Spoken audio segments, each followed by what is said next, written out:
তুই যে আমাদেরকে ধোকা দিছস, এটা আমরা কি করুম? আমরা কই যামু? আমরা কারে মুখ দেখামু?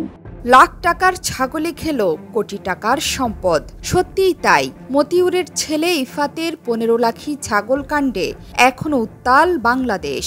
এক ছাগলেই বেরিয়ে এসেছে একের পর এক থলের বেড়াল। প্রকাশ্যে সরকারি কর্মকর্তা মতিউরের অঢেল সম্পদ, বাড়ি গাড়ি, ধন দৌলতের সাম্রাজ্য।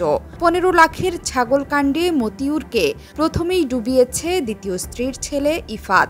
এবার মতিউরকে আরও ডোবানোর হুমকি দিলেন তার প্রথম স্ত্রীর কানাডা প্রবাসী মেয়ে ফারজানা রহমান ইশপিতা।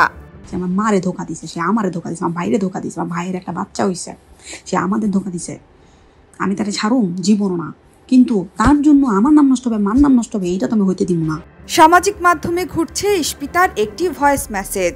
সেখানে শোনা যাচ্ছে, যেই বাবার কল্যাণে মেয়ের বিলাসী জীবন, সেই বাবাকে ইচ্ছে মতো হুমকি ধমকি দিচ্ছেন ইশপিতা। শেকড় থেকে শিখরে।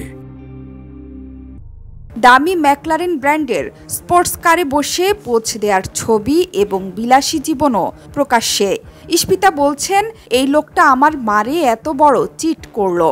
আমি 1 মিনিট পর পর আমার মায়ের সঙ্গে কথা বলছি, মা হাউমাউ করে কাঁদছে। ভাই বলে, বাবা আমাদের কখনো ভালোবাসে নাই রে আপু, ভালোবাসলে এভাবে সে চিট করতে পারতো না। মা হাউমাউ করে কান্দে, আমার ভাই কান্দে, আমার ভাই কান্দে। আমার ভাই আমারে বলে, আপু আমার বাপ আমাদের কখনো ভালোবাসে নাই রে বাপু, ভালোবাসলে সে এভাবে চিট করতো না। ইশপিতাকে আরো বলতে শোনা যায়, বাবা তাদের ধোকা দিয়েছে, তাদের লজ্জায় এখন মুখ দেখানোর মতো পরিস্থিতি নেই। এ সময় বাবাকে ছাড়বেন না বলেও হুমকি দেন মেয়ে। জানান, সামাজিক মাধ্যমেও সমস্যা দেখা দিয়েছে, ইনস্টাগ্রাম অ্যাকাউন্ট হ্যাক হয়েছে। মানুষ কেন এমন পেছনে লেগেছে বুঝতে পারছেন না। আমার ফেসবুক পেজেও কি করাচ্ছে বুঝতেছি না। আমার মা তো একজন উপজেলা চেয়ারম্যান, এখানে না কেউ একজন মাস্টার গেমে আছে, মানে কেউ একজন আমাদের সঙ্গে গেম খেলছে। আমি 100% শিওর। সম্পত্তির জন্য ওই সেকেন্ড ফ্যামিলি সামনে আসতে চাইছে, বাপে মনে হয় বলছেন না, এখন সে আমাদেরকে অ্যাকিউজ করে এই কাহিনীটা করছে। ইশপিতা আরো বলেন, মনে হচ্ছে সম্পত্তির জন্য দ্বিতীয় পরিবার সামনে আসতে চাইছে।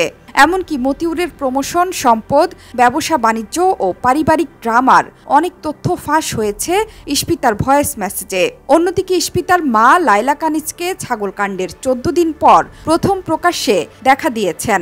নরসিংদীতে নিজ কার্যালয়ে গেলেও সবাইকে ফাঁকি দিয়ে চলে গেলেন তিনি।